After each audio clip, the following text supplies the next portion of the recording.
Dive into the inside scoop with Todd. What's your title now? KOA color analyst, DNVR Broncos podcast host, Super Bowl 50 champ, Denver Broncos coaching intern. I mean, where do you want to go here? I think if we could just put that all before my name, I'm happy with that. And every time we reference you, we have to read the whole thing. Yeah. Okay, so let's turn it over to KOA. All right, let's dive into the inside scoop. I think it was only fitting to start with the first touchdown of the day. We call this play "Oh Shoot." That's the PG version of it, but you guys get my drift. This is a good one because Marvin Mims starts out over here. He motions back, and then he's going to motion again out to the right side of the offense. And what happens is the defenders get confused on whether they're bumping it or whether they're supposed to run with it man to man. So what happens is you have one linebacker that's going to have Javonte come out the backfield. Now between these two, they have to decide whether he's going to take Marvin Mims coming back or if the safety or the corner is going to run back to the other side. But because they can't figure it out, you get two guys looking at one guy and nobody's worried about the tight end. And the tight end right here does a great job of acting like he's blocking for about 2 to 3 seconds. And then he releases across the field. You got 2-on-1. The linebacker that has Javonte is going out the picture, and you got Nate Atkins wide open, ready to score this 12-yard touchdown. Does a great job getting to the end zone untouched. Great play.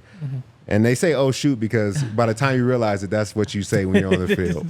That's what they say, "Oh, shoot"? Yep. Yeah, shoot. Okay. That's what Phillip Rivers says. Yeah. Oh, shoot. Also, the Davis Webb, you can see on like the all-22 version is on the sideline. Before Bo even throws the ball, he's got his hands up in the air because he knows what's about to happen. Yeah. And people got to pay attention to Nate Atkins. He's a weapon. It's tough, man. I think there's just so many moving parts that you're looking at all the eye candy. You forget about that tight end that looks like he's blocking for a second. I really felt like, and we're probably going to dissect this with the rest of the inside scoop, I felt like yesterday was Sean Payton's best game as a play designer and a play caller. Yep. He helped Bo Nix out and the entire offense out a ton. I could have thrown that pass, I'm pretty sure, to Nate Atkins. He was that open. And that was just, Sean had the right call, called it at the exact right time. Yeah, I'll give you credit, man. I think you could have made that. Thank you. Yeah, you hear was laughing back there. I think. Next one is a play from Marvin Mims. It was a 30-yard catch that he had. But once again, like you said, it's another great play design from Sean Payton.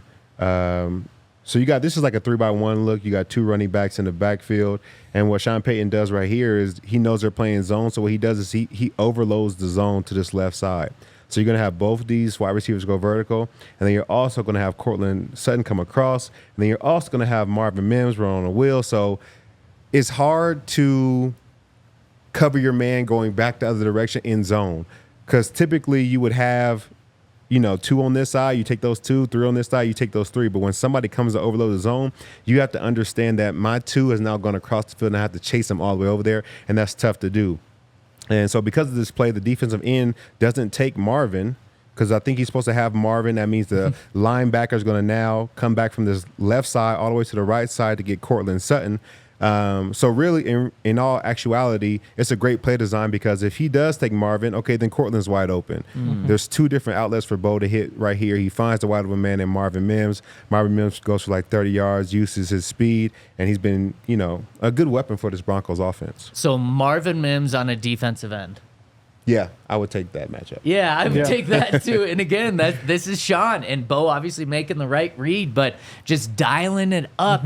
And I love how they've been using Marvin over these past few weeks. Yeah.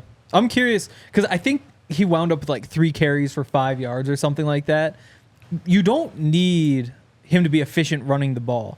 But I'm curious, like if you can just get like 3 yards per carry out of that so that the defense has to at least like respect that it's a threat, all of a sudden this looks like it could be an awesome package. We just need to get a tiny bit out of that running game so that the defense has to wonder whether they need more linebackers and then whether they need to respect the run. Yeah, exactly. And that's what I think he's been setting up this whole time with this package. He's just been running them. He's just been running them. Yep. Okay, now he can run wheels. He can run 7 routes. He can run whatever route he wants to run. He's a wide receiver at the end of the day. So it's going to be tough for anybody to cover him that's not a DB. And then the day you decide to put DBs in, okay, now we're going to see if he can run for 5 or 6 yards a carry. And I'd almost just tell him, like, hey, once a game, we're going to line you up with a fullback out there. You're just going to have to plow forward. It might hurt, but just to, like, go get your 3 yards so the defense knows it's possible. Like one painful play a game, and the rest can just be fun.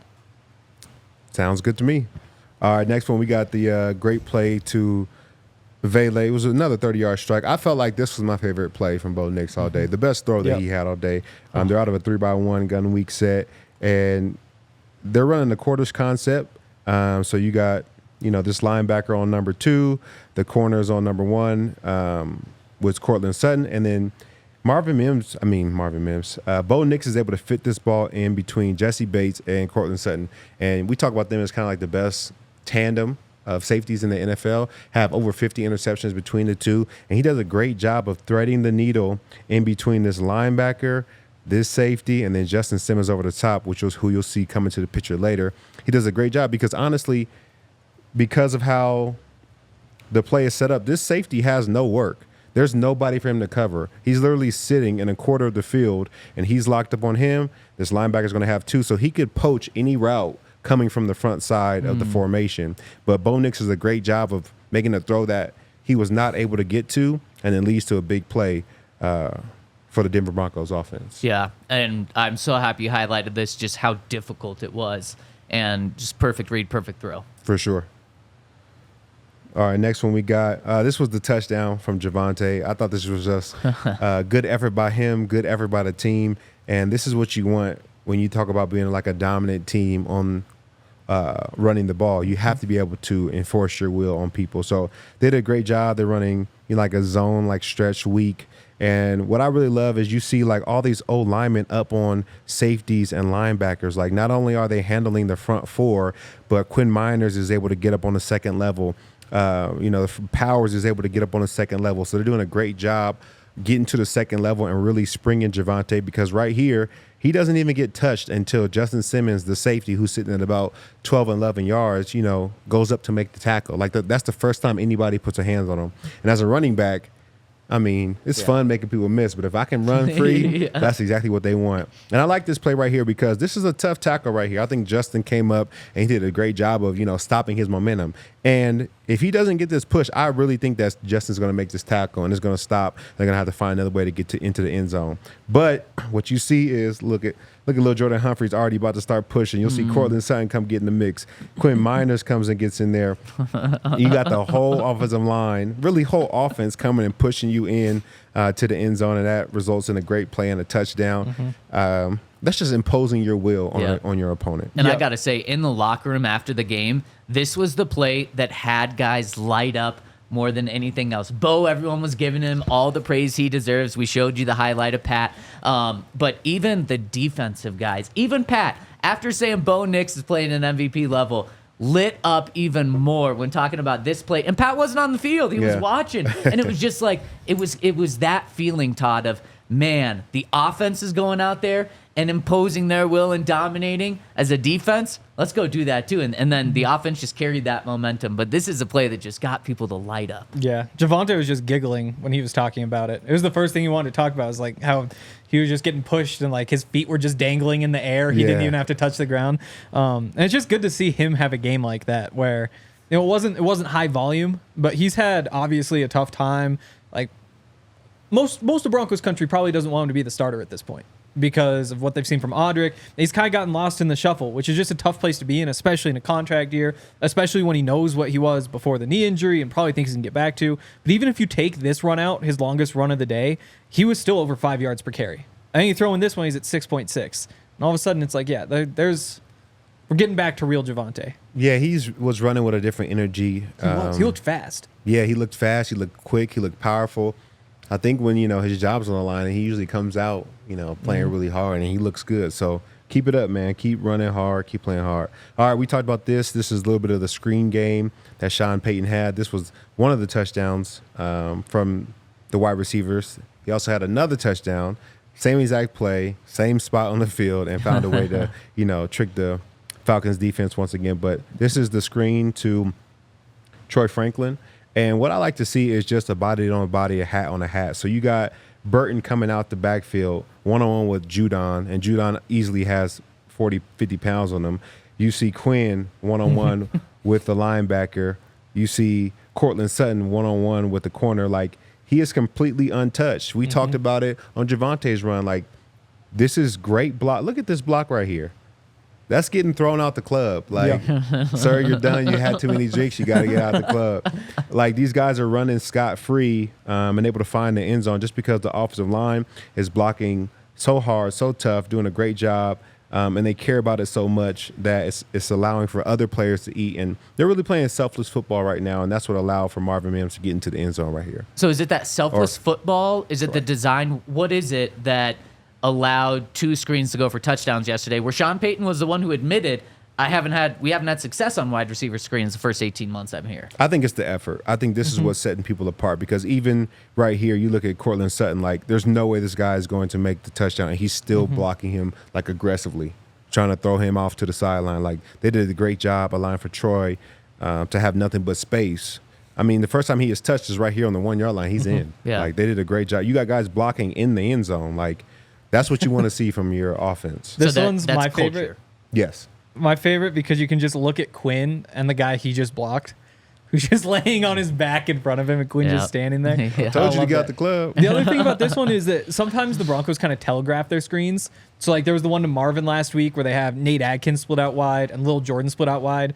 And it's like, well, we know what's coming here. This time when you have, like, Court and Troy Franklin out there, you're probably thinking not necessarily a screen, but then it's a little tunnel screen where you get the lineman out there. I'm not sure if that catches the defense off guard, but at the very least, you wouldn't think they'd be keyed into it. Yeah, I think this is just another way of setting up the screen. Like, what you're talking about right here is they usually have a 3-person bunch to form their screens. And what that does is that just brings another linebacker or defender out into the mix. And it makes it tougher to block these. But when you bring the fullback, it's the same thing as having the tight end right here, but you just disguised it a little bit better. And because of that, I think you do catch them off guard, and they don't expect for you to be running a screenplay, and it works out really well. I love it. All right, next play, we got a pick from Cody Barton. So, I think that he's been playing really good football. We've been talking about it, multiple times this year, but he's done a great job of, filling in for Alex and, playing well. It's tough because we say he was filling in for Alex, but he was already the starter next to Alex. So, I think he's just been doing a great job. This is Kirk Cousins, 1st and 10. He has nothing but time to throw this ball. And, sitting in a clean pocket right now, nobody's going to get home. But what Cody Barton does a great job of is, like, reading the quarterback's eyes. So he's playing quarters over here to this side, and him and Jaquan are talking about, in and out, being able to pass off these routes. But what he does, even though his man's to the left, he does a great job of reading Kirk Cousins' eyes. And we call this melting with the quarterback. So you see where he's looking, and Cody Barton just kind of melts back, which I don't even know why Kirk throws this ball. He's looking right at him.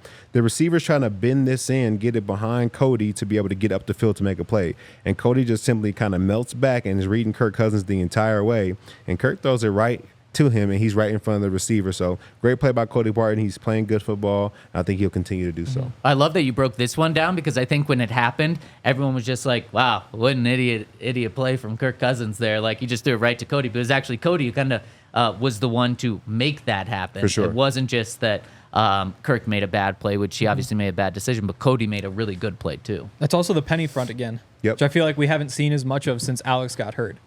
I think they feel like Cody can handle it. I think he's doing a great job of it too. Yeah, I think so. All right, this is the Broncos defense getting back into their split look. We know that, they really like this look where they have the 2 linebackers mugged up in the A-gaps, and this is just Jonah Ellis beating his one-on-one block. Thought he had a great game. I know it felt good to be having a great game, get a sack against your brother's team. So he just wins right here with a cross chop. So he just chops down the inside hand of this tackle and then crosses with his other hand, and he's able to just make him look silly. He does a great job of bending, getting low, getting around the edge, and getting to Kirk Cousins. One-on-one, this was a 3rd down, a huge play from this defense. This is why they weren't able to put up big yards. This is why they weren't able to get the ball down the field, because the guys were up front winning their one-on-one matchups. And we talk about it all the time. Like, you can pick who you want to double. They decide to double JFM on this play. Well, everybody's coming, everybody's rushing, and I trust our guys to win their one-on-one blocks. Yeah, cool game for Jonah to get a sack. And then right after he got it, he either pointed to the Falcons bench or he pointed up to the 30 friends and family that he had in attendance. Yeah, and shout out to his brother. His brother had a good game too. He felt like he had like 50 tackles. So. He did. Did you see there was the special teams tackle that Caden made? where Jonah comes over and like hypes him up, like jumps over him. It's like he did just kind of like crush Marvin. Like, I'm not, but people were fine with it. Also, in the first clip, he looks like some sort of like 80s like comic book superhero with like the glowing leg in there. I didn't even edit it. That was just how it was lit. Yeah. All right, this one like is Nick Bonito. He had 2 sacks today, and that's 9 sacks in 9 games. Yeah. Man, he's balling right now, so that's why we're talking about him for the defensive MVP. He's playing like one. So right now he's, we talked about it all the time. Like when you're a good player, they're going to start doing things to chip. They're going to start doing things to help their tackles so they're not, beating you one-on-one. But I don't know why this guy does such a bad job chipping him. But, he kind of runs right around him, which is Ray McLeod. And then he also runs right around the tackle. His best rush right now is his speed rush, and he'll win with it day in and day out. And he's able to get to Kirk Cousins here. And I like that he, wrapped him up and took him straight to the ground. He didn't try to spin him around like Patrick Mahomes, last week, and he missed that sack. So he did a great job of getting to the ground, and good job. Yeah, I mean, incredible get off. He won at the get off. Yeah, he won with the get off, and then, I think he may owe that receiver some money. Yeah, no, that is pretty crazy. He must just be surprised by the speed, right? Because I don't know why. Because he's literally just in the way. Of the lineman, not of Nick Bonito. Yeah, he's supposed to be in Nick Bonito's way. Exactly. He's just standing between the guy who could actually block him. And it didn't work like that. Yeah, that was terrible. All right, this one is Lil Jordan Humphreys. He had a good day yesterday. He was able to catch the ball. He did have a fumble, but he recovered it. So I guess all is well. But this is a long play to him. I think this is a 40-yard play. They're running a boot right here, split slash. So they're faking the run right here, play action. And Little Jordan Humphreys does a great job of getting over the top of the linebackers. And once again, this is overloading the zone like Sean Payton did on the other play. So if the linebacker in cover 3, if he floats out and gets the tight end right here, well, this linebacker has to react instantly to turn around and see Jordan Humphreys. If you're late at all, you'll never get there because, one, he's faster than you, and he's running over the top of you. So it's a very hard play to make if you're not expecting it. And I don't think this linebacker was expecting it, and Sean Payton and Bo Nix get on the same page, and this one goes for 40 yards and a great play from Lil Jordan Humphreys. And I felt like, this is what we want to see from Sean Payton in this offense, being able to really dial up plays and make it look easy. And that's what they did yesterday. Yeah, 100%. And it's even easier when you're late in the game, you have a lead, you're running the ball well, and so the defense has to expect that you're going to run the ball. And so then you can just pull it out, and then you can throw these. I don't know. You can start toying with teams when you get a lead, and that's what the Broncos did. Yeah, you can't run play action when they're not scared of you running the ball. Yeah. So when you start having long plays, 14-yard plays where everybody's pushing the pile, they're like, all right, I got to bring my hard hat to get these running backs down. Then it's like, no, we're not running the ball. Play action, throw it over the top, 40-yard bomb, touchdown. And I was really happy for Lil Jordan. He's obviously had a couple of tough weeks. And honestly, that one of the first plays of the game when he fumbles and is an incomplete, if the fumble was actually good because the Broncos maintained possession because that was 4th down. Yes. If they would have ruled it incomplete, wouldn't have been the Broncos' ball there. Good thing is he recovered the fumble, but it was so nice to see him not only get this big catch, but then take it to the house. And I got to say, when he caught the ball, I did not think he was taking it to the house. He found some extra burners on there and was able to get in, which was awesome. That also took Bo Nix to 4 touchdown passes. That took Bo Nix over 300 yards for the first time in his career. So it was a great play for the Broncos overall. So you say my man was